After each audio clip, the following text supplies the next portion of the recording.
This particular story really did feature, well, something, shall we say, of a royal ban, a Hollywood legend, and a lady that was really undervalued and, many believe, including myself, vastly underrated. But the story itself does sort of have a happy ending. As ever, let me explain. Hi, how are you? Nice to see you today, and as ever, thank you so much for joining me. Beautiful garden area this, isn't it? I thought we would have a bit of greenery, cheer ourselves up. You see, the last few days here in London have been very warm, on sort of normally so for a February. Now we've got the chill back. I've had to get the coat out. You know what it's like. We've mentioned this a lot, haven't we? You set off, you think, goodness, I'm boiling. Then you have to pack. Oh, I know. Glad you feel the same anyway.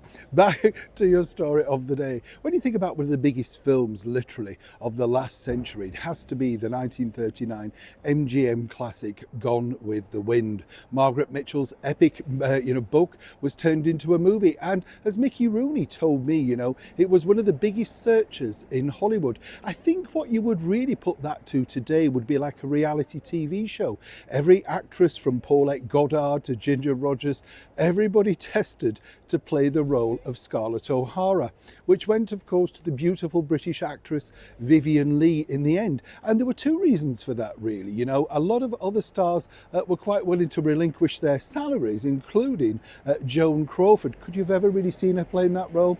Not quite sure about that. But of course, it was opposite Hollywood's biggest legend, none other than Clark Gable. Now, Clark Gable was literally the king of Hollywood, no two ways about it, and was MGM's most bankable star. He rose to fame in the early 1930s, appearing shirtless and just in a white vest, which apparently sent all of you ladies swooning to buy white vests for your husbands and boyfriends. That was the power, that was an influencer before the word had even been thought of.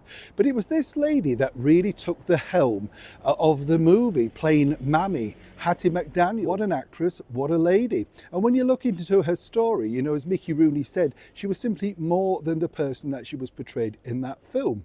And I think what's fascinating about this is, of course, she then went on to pick up an Oscar for her portrayal of Mammy in said movie. But many people don't realise that, in fact, Clark Gable almost got himself suspended and ultimately fired from MGM on Hattie's behalf. Let me explain. You see, the bottom line was, way back then, where they were holding the Academy Awards, the Oscar ceremonies, it was a white-only hotel. And she, being the very first black performer to pick up an Oscar, well, a bit of a dilemma. So they put her at the back of the room. Can you imagine doing this? The back of the room sat with her agent. Now, Clark felt so strongly about this that he wanted to sit with her. He felt that, this was awful, that she wasn't allowed to sit on the vast MGM table. And he had another string to his bow also. You see, Clark felt that once she'd picked up the Oscar, she should have a beaming picture with him. I mean, clever move by him, of course, an Oscar winner posing with him. But nonetheless, he truly did love Hattie McDaniel. And there were certain pictures. But the studio decided, MGM, not to put them out publicly because they felt that this was the wrong image for their star. Nothing to do with the fact that Hattie was a coloured performer, but they only really wanted him pictured with glamorous movie stars, the sort of thing, and certainly not character actresses of a certain age. Hattie fully understood it. She wasn't put out at all. Then, of course, certain things happened after that, where basically Clark said, he wouldn't mind going on the promotional tour with her. That wasn't allowed either, simply because in certain areas there were segregations and this was going to cause a lot of problems. Not that Gone with the Wind hadn't caused many problems already, but they did forge a great bond. And according to Mickey Rooney, Hattie was time and time again telling Clark not to put himself on the line. He was a big box office star, he had a wonderful career, and she was doing just fine. Apparently she said that, look, I don't mind playing servants because I'm better paid than an actual servant. What's the problem?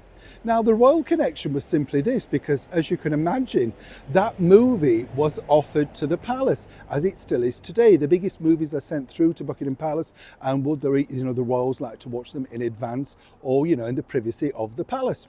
Now, the Queen Mother, or the Queen as she then was, thought fabulous. She loved Hollywood, loved everything about it, and was a little bit smitten, as many women were, with Clark Gable.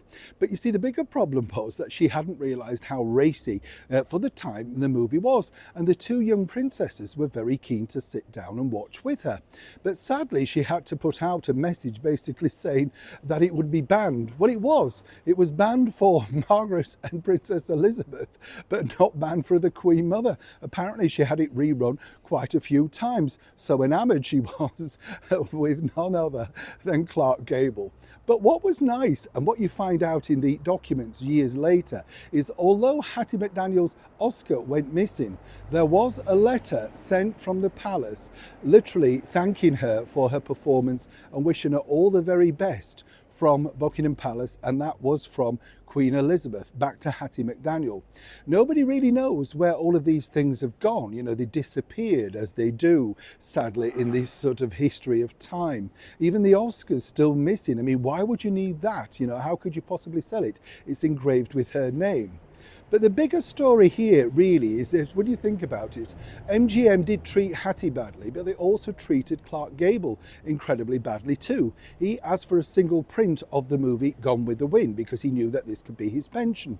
They flatly refused. And as he's pointed out to Mickey Rooney, when he left MGM in the 50s, he literally left with everything stuffed in the back of a car. There was no party, no big farewell. That was it for his years of service and making millions at the box office for that studio. It's nice to know, though, that he and Hattie remained friends till the end of her life, until she sadly passed away from an illness. He didn't go to the funeral publicly, but he did go privately because he wanted to pay his respects, and he continued to send flowers to her grave for many years to come. Proof, of course, that you can make friends in this world of show business. Hattie, Clark, and of course the late Queen Mother, thank you for all their support.